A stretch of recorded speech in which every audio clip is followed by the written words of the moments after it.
Libre expression, idéal d'émancipation, baromètre d'évolution. Libre expression, du choc des idées, jaillit la lumière. Libre expression, nous cultivons le journalisme. L'émission Libre Expression de ce soir sera entièrement consacrée à la Cour pénale internationale, son histoire et son mode de fonctionnement. Ce thème sera débattu par M.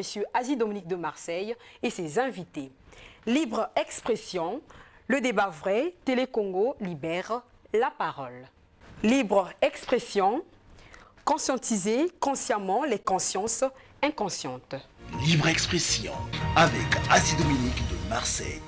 Mesdames, Messieurs, bonsoir. Dans le cadre de l'émission Libre Expression, ce nouvel espace de grand débat sur Télé Congo, nous avons le plaisir, de Ibende et moi, de recevoir ce soir un homme qui n'est plus à présenter, Asie-Dominique de Marseille. Asie-Dominique de Marseille, avec qui nous allons plancher sur la question de la CPI, la Cour pénale internationale. Vous êtes sans savoir que depuis quelque temps, des pays africains, notamment l'Afrique du Sud, le Burundi, la Gambie, ont claqué la porte à cette juridiction internationale. Alors, ce soir, avec Asie-Dominique de Marseille, il est question de scruter les raisons de cette attitude politique, ses conséquences politiques ou négatives sur les relations internationales, et également voir comment fonctionne cette Cour pénale internationale. Bonsoir Ibende. Bonsoir. Bonsoir Asie-Dominique de Marseille. Bonsoir Abanzounou, bonsoir Rebecca. Bonsoir Azé. Avant tout commentaire, je voudrais qu'on revienne sur les origines de la CPI pour la gouvernance de tous ceux qui nous suivent. Pourquoi cette Cour a-t-elle été créée et pour quel objectif final? Bien, il faut remuer un peu le livre de l'histoire. L'humanité a connu des moments de guerre, de crise. Et ces moments ont poussé les Nations Unies à regarder qui a fait quoi. Le tribunal de Nuremberg, on juge les perdants, c'était comme on dit le tribunal des vainqueurs.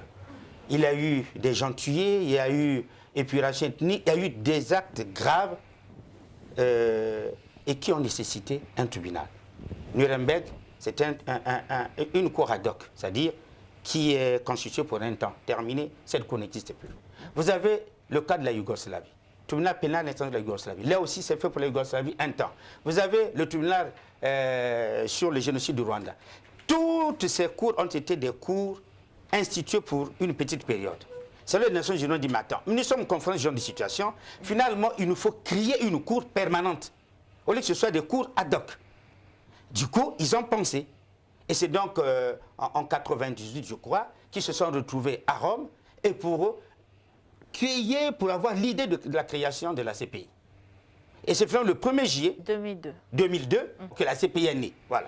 Donc on part d'abord de Rome, qui donne l'intention de créer le statut de Rome, et ensuite on arrive à l'acte de naissance de la CPI de 2002, donc signé par les chefs d'État. Or, l'ONU qui compte 196 États des Nations Unies, il y a 123 seulement qui ont signé et ratifié. Et il y a 32 qui ont signé mais qui n'ont pas ratifié. Les autres n'ont ni signé ni ratifié. Et comme vous regardez dans le lot, dans les 32 qui ont signé et non ratifié, il y a les États-Unis, il y a la Russie, qui sont des grandes puissances, qui signent le traité de Rome, mais qui ne le ratifient pas. Donc ceux qui n'ont jamais signé et ratifié, mais qui critiquent la Cour pénale, il y a la Chine, il y a d'Israël, il y a l'Inde, qui sont aussi des grandes puissances. Voyez-vous, donc, cette CPI, finalement, elle a des amis véritablement qui ont signé que les États africains et quelques États européens. Les grandes puissances, ils ne sont pas là-dedans. Voilà l'histoire. Jusqu'à là, on est arrivé à la CPI. Alors, Asie-Dominique de Marseille, dans ce rappel historique, vous avez rappelé la cour de Nuremberg, qui était une cour partiale, on peut le dire ainsi, et on arrive à la CPI, qui à l'origine se veut une cour impartiale. Alors, est-ce qu'on peut savoir comment, à l'origine, cette cour fonctionne? Bon, elle fonctionne au niveau de 3 institutions. La première institution, c'est la présidence de cette cour-là. La deuxième institution, c'est les 3 chambres. Il y a une chambre d'accusation, c'est-à-dire celle qui met l'enquête pour voir si Abanzounou a commis des crimes. Elle prend ses conclusions, elle envoie la deuxième chambre, c'est la chambre d'audience. Celle qui organise le procès de M. Abanzounou, s'il avait été déclaré poursuivable. Et enfin, la dernière chambre, la chambre des recours. C'est-à-dire, tu peux faire un recours. Non, je boude, je ne suis pas d'accord, le verdict qui est tombé ne me satisfait pas, je fais appel. Les 3 chambres font partie de le. Et ensuite, la dernière partie, c'est le procureur ou la procureure. Donc vous avez présidence, vous avez les 3 chambres et vous avez le procureur. À ces 3 niveaux. Alors il a une autonomie totale au niveau du procureur, qui a un budget spécial, un budget énorme. Ça peut se chiffrer à près de 123 millions d'euros. Et que cet homme ou cette femme a ses mains libres avec ses finances de déclencher des poursuites. Voilà comment ça fonctionne. Vous allez me demander qu'est-ce qui interpelle les gens à la CPI. Vous allez me demander ça. Alors, enfin, oui, la question qui peut s'enchaîner, Bende, certains vont être d'accord avec moi, c'est celle de savoir qui a le pouvoir d'interpeller au niveau de la CPI. Il y a 3 institutions qui peuvent interpeller. La première institution, c'est que les États peuvent se sentir capables d'interpeller. À quel moment? C'est simple. L'État se réveille un bon matin.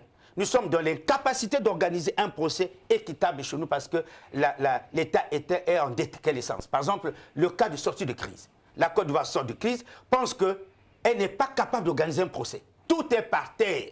L'administration ne fonctionne pas, la justice ne fonctionne pas.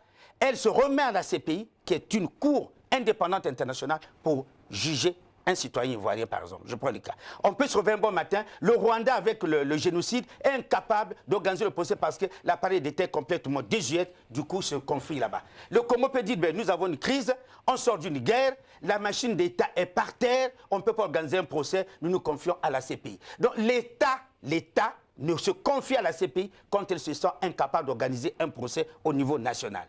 Deuxième niveau d'interpellation sur le procureur. Cette dame ou ce monsieur est capable de dire « J'ai suivi les événements au Congo, j'ai suivi les événements au Burundi, j'ai suivi les événements en Centrafrique. Attention, j'ai comme l'impression que là-bas, j'ai envie d'enquêter s'il n'y a pas de crimes de guerre parce que là, les hommes sont tués en chaîne. Et elle attire ou il attire votre attention. Elle peut s'autosaisir. En fait, la troisième dimension, c'est le Conseil de sécurité des Nations Unies. C'est là où il y a un problème. Parce que le Conseil de sécurité est géré par qui? Les grandes puissances. Vous voyez, la Chine, les États-Unis, la Russie qui sont au Conseil de sécurité, qui n'ont pas signé le protocole, mais peuvent interpeller à partir du Conseil de sécurité. Ils peuvent dire, écoutez, nous, au Conseil de sécurité, on constate qu'il y a là crime au niveau de tel pays et ils peuvent saisir le tribunal à partir du Conseil de sécurité. Donc voilà les 3 niveaux d'intervention. Assez, Dominique de Marseille, à ce jour, la Cour pénale internationale a ouvert 7 procédures. Tous ces cas se trouvent en Afrique. Est-ce que les Africains auront tort de dire que cette Cour s'acharne contre les Africains? Ben, ils auront tort, eux, ils n'auront pas aussi tort. Mais quand on dit ils auront tort, parce que cette Cour ne s'est pas autoproclamée d'aller vers ces pays. Il y a eu des actes dans ces pays où les États se sont sentis de l'incapacité de juger leurs citoyens, ces États se sont confiés à la Cour. Prenez le cas de la Côte d'Ivoire. Le président ivoirien a dit, au sortir de la guerre, il était en position d'organiser un procès équitable avec une administration complètement obsolète. Nous nous confions à la CPI. Si vous prenez cet exemple, donc la Côte d'Ivoire ne peut pas dire la CPI est contre nous. Ça, c'est un. Vous avez d'autres cas où ils peuvent dire non, ce n'est pas normal. Le cas du Soudan. Le président El-Béchir dit non, ce n'est pas possible. Comment est-ce que moi, on peut me dire, on peut me poursuivre par le procureur parce qu'il y aurait violation des droits de l'homme. Ils disent non, ce n'est pas normal parce que chez eux, le chef d'État qui est poursuivi, le pays pense que notre chef d'État est bien avec nous. Pour l'instant, nous s'inquiète là-bas, nous sommes bien avec notre chef d'État. D'où vient-il que le procureur ou le Conseil de sécurité puisse demander à la Cour pénale de traduire nos chefs d'État en justice? Ça, c'est un problème pour lequel l'Afrique peut s'opposer. Vous voyez, 2 niveaux. Donc, ils peuvent avoir tort de dénier le pouvoir de la CPI quand ils se sont confiés eux-mêmes à la CPI. Ils peuvent avoir raison quand ils sont étonnés si la CPI s'auto-saisit, si Madame la procureure s'auto-saisit, si le Conseil de sécurité, en ce moment, se saisit de l'affaire sans qu'il y ait consensus au niveau national. Et même si le niveau national est capable d'organiser le procès, alors que le Conseil de sécurité dit non, nous nous saisissons, ou Madame la procureure. Qui doit-on interpeller? Des personnes physiques ou personnes morales? La CPI ne juge que des individus, ne juge pas des États. La CPI a dit non, le Congo, on va te poursuivre. On dit non. La CPI ne juge que les individus. Pourquoi? Parce que l'objectif, c'est quoi? De juger les crimes de guerre, crimes contre l'humanité, génocide. Voyez-vous? Ce sont les hommes qui perpètrent ces actes-là. Un État ne peut pas créer les crimes de guerre ou crimes contre l'humanité. Ce sont les individus dans un État qui peuvent créer le génocide. Qu'est-ce qu'on appelle génocide? C'est tuer des gens en masse pour des raisons politiques, religieuses, ethniques, raciales. Vous tuez quelqu'un parce qu'on va tuer des Mboshi, vous allez là c'est un génocide. On va tuer des Laris, c'est un génocide. On va tuer des Vili la raison est ethnique, c'est un génocide. On va tuer des Noirs, la raison est raciale, c'est un génocide. On va tuer, par exemple, les musulmans, la raison est spirituelle. Le génocide se définit comme la tuerie d'un groupe d'individus pour des raisons de race, d'ethnie, de religion, de philosophie. Voilà ce qu'on appelle le génocide. Est-ce qu'aujourd'hui, en 2016, l'Afrique n'a toujours pas des juridictions compétentes pour juger ses citoyens? Si. Mais je vous ai bien dit qu'on ne se confie à la CPI que pour 2 raisons. Oui. Donc, pour 3 raisons. La première, l'État se dit, je sors d'une situation de crise qui a causé mort d'hommes. Donc, crise, puisque la CPI ne s'intéresse qu'aux crimes de guerre, crimes contre l'humanité, génocide. Mais quand un État connaît un génocide, a connu un crime contre l'humanité ou a connu un crime de guerre, c'est que l'État vient de traverser une phase de crise fatale, capitale. Cet État se retrouve dans l'impossibilité d'organiser un procès. En ce moment, il se confie. S'il n'y a pas ça, les États sont tellement indépendants, avec leur souveraineté, avec leur juridiction, peuvent donc juger les citoyens chez eux. Donc aujourd'hui, l'Afrique du Sud, le Burundi, qui se sentent vraiment capables de sortir de la CPI, peuvent le faire sans problème. Mais bien sûr, mais on y va dans une ONG. Enfin, on va ramener le débat un peu au niveau simple. Vous êtes assis, vous dites, écoutez, je vais rentrer dans cette organisation parce qu'on me dit, là-bas, si vous êtes malade, on cotise pour vous, on peut vous assister à l'hôpital, on peut faire ceci. Vous rentrez librement. Vous pouvez également sortir librement. Mais attends, il n'y a pas de problème. Je suis rentré à la CPI parce que j'ai cru en la CPI, mais je me rends compte que la philosophie de la CPI ne m'intéresse pas. Tu sors librement. Il n'y a pas de contrainte pour cela. Est-ce que le fait de claquer la porte à la CPI vous met à l'abri des poursuites de la justice internationale? Non. Et oui. Non, pourquoi? Je vous ai déjà dit, à quel moment la poursuite se fait? À quel moment la poursuite se fait? La poursuite se fait à quel moment? 1. Quand l'État se sent incapable.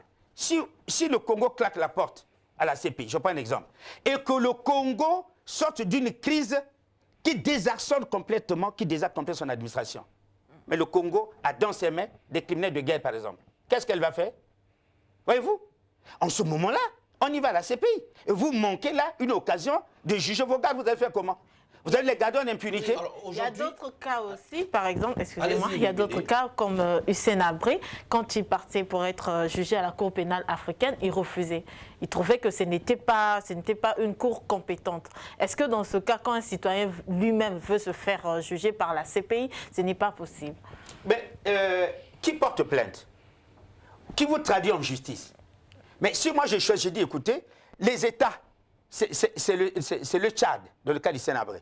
Le Tchad pense que il ne peut pas juger Hissène Habré pour des raisons que le Tchad trouve. Ça s'appelle des raisons de subjectivité, c'est un Tchadien, c'est si on le juge ici. Pourtant, l'administration du Tchad est en place. Non, on va dire que le procès est organisé par les Tchadiens, il est d'office perdant. Donc, nous pensons qu'il est en exil au Sénégal. N'importe quel pays africain est capable d'organiser ce procès. Le Sénégal dit nous sommes capables. Et dans ce cas précis, entre guillemets, je suis sceptique, c'est la France qui a financé complètement le procès. C'est pour quelle intention la France finance le procès, mais c'est la France qui a financé le procès. Et le procès a eu lieu sur le territoire africain. Mais c'est le Tchad qui a déclenché la procédure.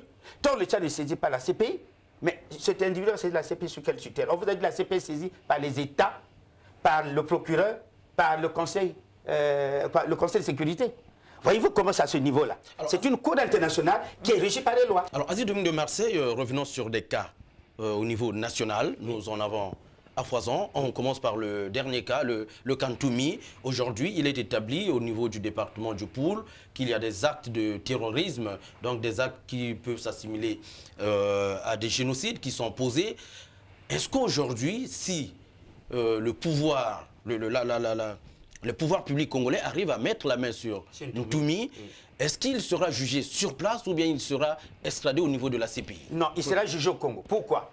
L'administration congolaise en marche. On dit bien l'État l'envoie la CPI, l'État justifie l'envoi à la CPI par le fait que son administration ne marche pas.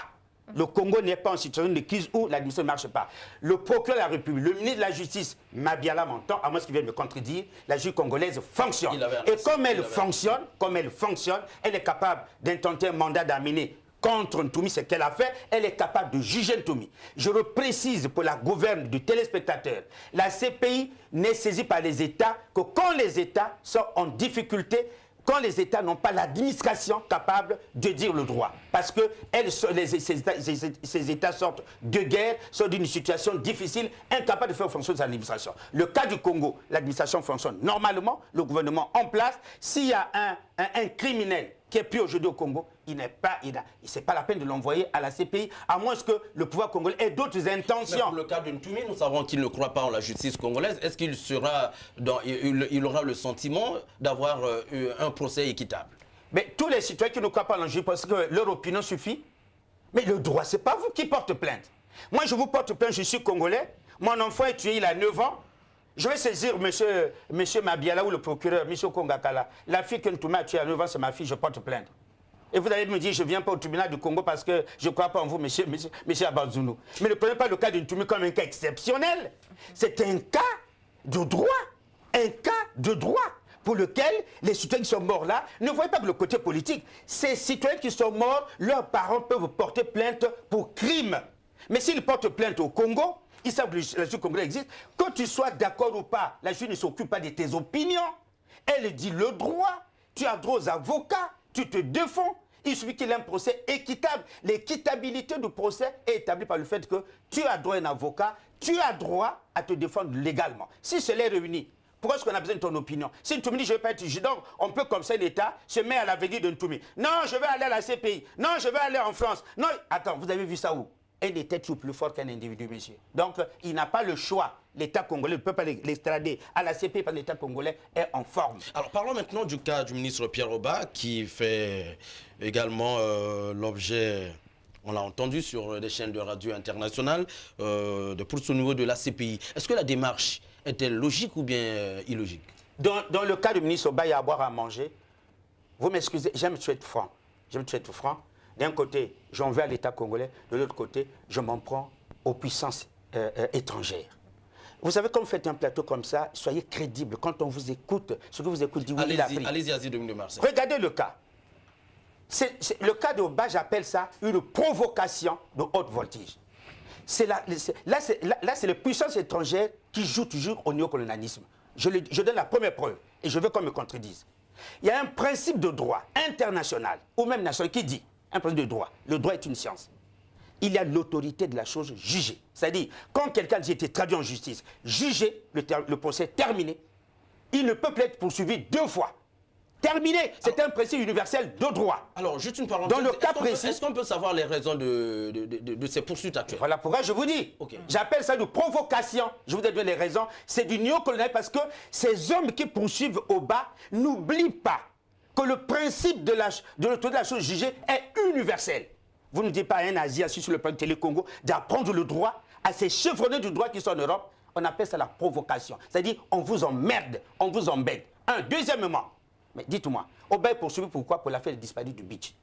Vous voulez que nous organisons... D'abord, je demande... Il y a eu un procès à propos. Oui, je prends à témoin le public, s'il vous plaît. Excusez-moi, mon frère, parler. Nous allons organiser sur ce plateau une émission spéciale sur le procès disparu du beach qui est une véritable aberration. J'affirme une véritable aberration. Parce qu'aujourd'hui, les langues peuvent se délier. Nous avons des éléments de preuve qui sont des éléments criards qui montrent que c'est une véritable machination. Je dis sur ce plateau, c'est libre expression. Télé-Congo a décidé... un nouveau plateau, c'est comme si on organisait un nouveau procès. Voilà, Télé-Congo a décidé de libérer la parole. Il faut dire à Joe Bambi félicitations pour qu'on ait cet espace-là. Il faut dire que l'État, comme RFI le pense, il faut dire au ministre Mungala félicitations parce que nous n'avions pas la bouche bouclée. Nous ne faisons pas la langue de bois. C'est une télévision, attends, excusez-moi, une télévision nationale qui commence à libérer la voix. On ne nous dit pas que là-bas, non, il faut dire à Mungala, félicitations. Nous sommes capables de dire au gouvernement, là, ça ne va pas. Voyez-vous, vous regardez Pacifica. Vous voyez que le parti au pouvoir est mis en mal. Vous regardez ce genre de débat. Nous allons organiser un débat sur l'affaire du beach. J'ai pris rendez-vous avec vous, on va l'organiser. Revenons sur le cas Oba. Le gars, il est poursuivi pour l'affaire du beach. Mais cette affaire a déjà été jugée. Donc, d'abord, la première provocation, c'est l'autorité de la chose jugée qui s'impose. Mais il y a un autre principe. C'est que, aujourd'hui, la constitution du Congo ne permet pas d'extrader un Congolais. Voyez-vous, vous avez posé la question. Vous avez me dit, est-ce que le Congo a une identification avec la CPI? Dit non. Mais le Congo ne s'adresse à la CPI que quand l'administration est malade. Dès que l'administration du Congo n'est pas malade, fonctionne bien, quel que soit le citoyen congolais, ils peuvent être traduits en justice. Vous avez l'article 10 de la Constitution pour la gouverne du téléspectateur. Mais ça, Banjou disait l'article 10 de la Constitution. C'est l'article, ça y est là, l'article 10 dit quoi? Allons-y. Article 10, sauf en cas de perte ou de déchéance de la nationalité, aucun citoyen congolais ne peut être ni extradé, ni livré à une puissance ou organisation étrangère pour quelque motif que ce soit. Voilà. Ça veut dire quoi? Le Congo, les Congolais ont dit, tant que nous sommes un État souverain, tout citoyen congolais qui pose des actes principaux par la loi sera jugé au Congo. Point barre. Les Américains l'ont dit, aucun Américain ne sera jugé à l'extérieur. Point barre. C'est leur droit. C'est pour cette raison qu'ils n'ont jamais ratifié. Mais voilà, c'est leur droit. Et la souveraineté d'un État ne se discute pas sur le marché public. C'est l'honneur et la crédibilité d'un État. La Chine l'a fait. Le Congo l'a fait dans sa constitution. Donc, quand nous comprenons les États-Unis, quand nous comprenons la Chine, comprenons aussi le Congo. Les gens se mettent pourquoi? Mais attends, demandez aux Américains pourquoi. Ils disent c'est notre souveraineté. L'État doit protéger son citoyen. Monsieur Aziz Dominique de Marseille, pour être plus clair, le Congo avait ratifié à la convention de la CPI avant le changement de sa constitution. Est-ce que ça veut dire qu'aujourd'hui le Congo veut sortir du processus CPI? Non, j'ai dit non. Comment vous pouvez à la fois rester et à la fois verrouiller avec votre constitution? Bien, mais simple. Je vais aller sur des faits plus pratiques. Nous avons vu quelques mouvements politiques de la place. Je prends le Front patriotique de la ministre Doukaga et un autre mouvement qui a fait une manifestation, une marche qualifiée de républicaine en direction du ministre de la Justice. Un texte a été déposé et le ministre de la Justice a promis, a dit que le texte a pris acte de... Je voudrais poser la question de savoir, est-ce que cette démarche dont les pionniers sont ces mouvements de Doukaga et d'un autre acteur politique, peuvent influencer l'attitude des pouvoirs publics congolais dans cette histoire de sortie de la CPI? Je prends les deux questions et je reprends en une seule. Allez-y. Voilà. La première question de Mme Bédé, je dis, il n'y a pas de contradiction. On vous a dit, les États se confient à la CPI quand ils sont dans une situation où leur administration ne fonctionne pas. Le Congo se dit, nous avons une constitution, on ne fait pas une constitution pour une administration qui fonctionne. L'administration fonctionne au Congo.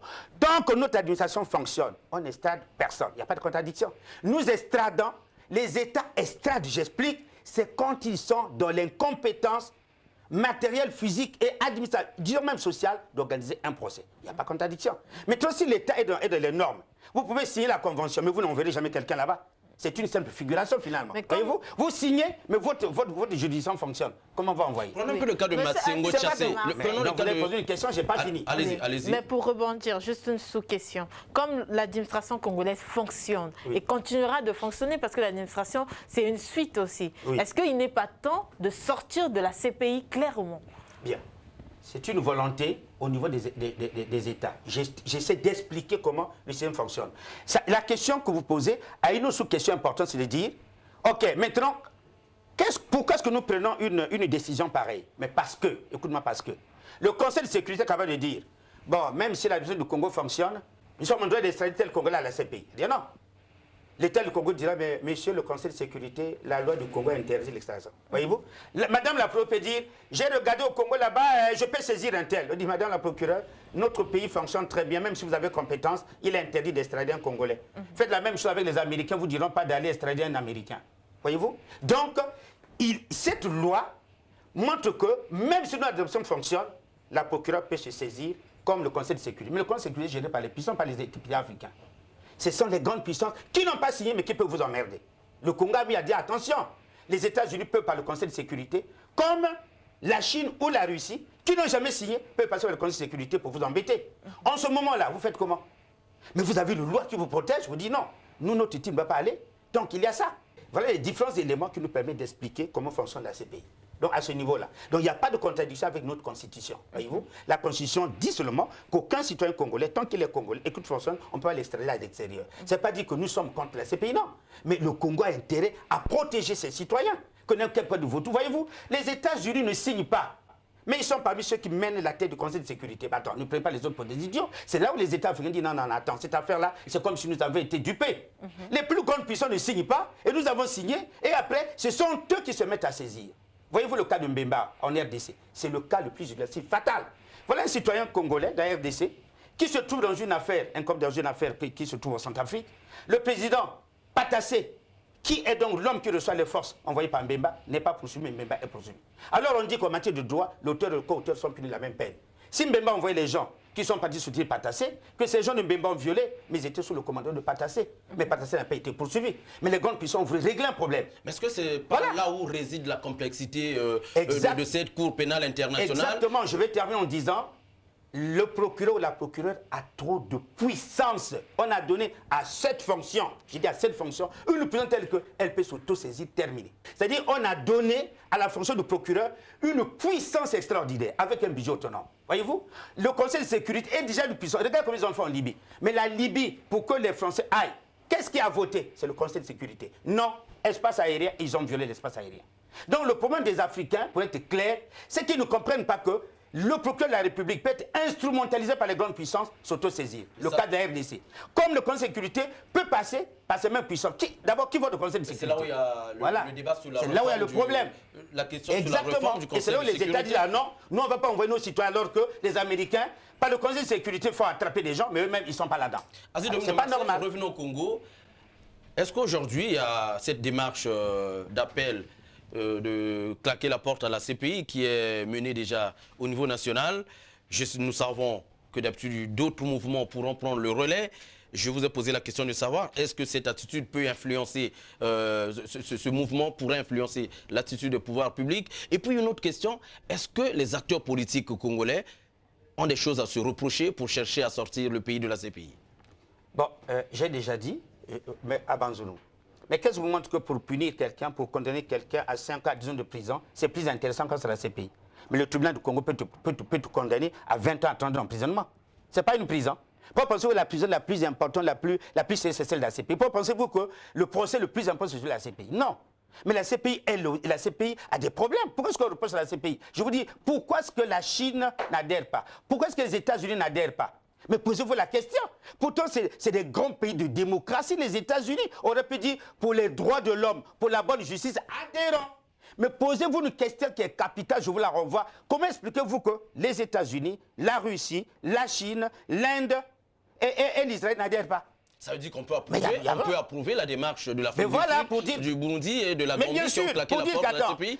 Alors qu'est-ce que le Congo attend si on constate que cette cour ne juge que les Africains, et c'est une cour, on peut le dire aujourd'hui, partielle? En fait, le débat pour moi n'existe pas au niveau du jeu des Africains seulement. Le débat existe au niveau des pouvoirs concentrés, du fonctionnement de la CPI. Elle est, comme on dit, l'instrument à la remorque des puissances internationales. C'est les grandes puissances qui agissent un peu dans le dos. Mais attends, je vous ai pris le cas de la RDC. Mais est-ce que vous imaginez que M. Mbemba qui envoie les hommes soutenir Patassé, on dit les hommes de Mbemba ont violé, ont tué en Centrafrique. D'accord. Mais qui les gère en Centrafrique? Mais quand même Patassé.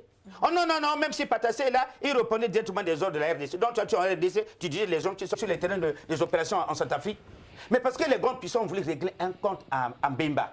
Ce garçon, toujours là, il peut gagner une élection en RDC qui n'est pas en notre faveur. Ce type disait, si je suis président, je modifie tous les accords et avec les accords miniers. Ah, c'est un danger. Mais on l'arrête en plein marché, il est libre à Bruxelles en train de faire ses courses. On vient l'arrêter comme ça, vous avez un mandat international. Qui l'a émis? Ce n'est pas la RDC, ce n'est pas la Centrafrique, c'est les grandes puissances. Voyez-vous? C'est ce genre de pouvoir énorme. Ça veut dire que la CPI est à la solde des grandes puissances? Mais c'est ce qu'on repose, c'est ça. C'est la seule des grandes puissances qui n'adhèrent pas. Cette cour ou bien la réforme? Ne terminons pas. Elle est la seule des grandes puissances qui n'adhèrent pas. Moi, pour finir, j'aimerais juste vous poser la question de savoir, puisqu'aujourd'hui, beaucoup d'Africains ne veulent plus de la CPI, ce n'est un secret pour personne. Certains préfèrent la Cour pénale africaine. Est-ce qu'aujourd'hui, on peut valoriser la Cour pénale africaine et faire respecter les droits des Africains? Mais c'est même une aubaine. Moi, j'ai toujours dit, les États africains sont des États indépendants, souverains. Ils peuvent organiser leur cours et prononcer leur procès. Ne vous laissez pas berner par les Occidentaux. Ils pensent que non, là-bas, il n'y aura pas. C'est eux qui donnent la leçon. Mais ce n'est pas eux qui sont les meilleurs en la matière. Voyez-vous? Donc, moi, je suis pour que l'Afrique organise sa CPI. Que l'Afrique organise, entre guillemets, sa CPI. Est-ce que c'est possible de le faire sans corruption, sans tribalisme? Mais voyez-vous, la CPI, elle est là. Mais on l'accuse de corruption par les grandes puissances. La corruption est un acte humain, mademoiselle. Vous pouvez dire, je ne serai jamais corruptible, mais il faut bien qu'on regarde. Ça ne se voit pas au miroir, ça ne se voit pas au scanner. C'est un truc mental. Merci, la CPI est là, voyez-vous, on lui reproche quoi? L'intrusion des grandes puissances, voyez-vous. Dans les Africains, vous pensez qu'ils ne sont pas grands? Ils sont grands capables de s'organiser. Ne prenez toujours pas le discours des Occidentaux. Là-bas, il y aura corruption. C'est toujours eux qui nous donnent la leçon. Alors nous sommes déjà grands. Le néocolonialisme, c'est fini, mademoiselle. Merci Aziz Dominique de Marseille, merci de Ibende. Le débat reste ouvert sur la question de la CPI.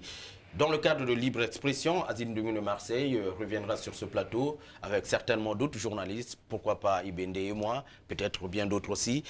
Il ne reste qu'à vous dire merci pour toutes ces explications sur la CPI et son fonctionnement. On se retrouve certainement à une autre occasion. Merci beaucoup. Voilà, c'est la fin de cette émission. Merci de l'avoir suivi. On se retrouve très bientôt. Merci.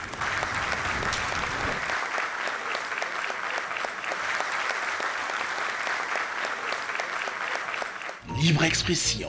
Merci de nous avoir suivis. Libre expression, c'est pour que le soleil de la vérité demeure au firmament du savoir. Libre expression, idéal d'émancipation, baromètre d'évolution. Libre expression, du choc des idées, jaillit la lumière. Libre expression, nous cultivons le journalisme.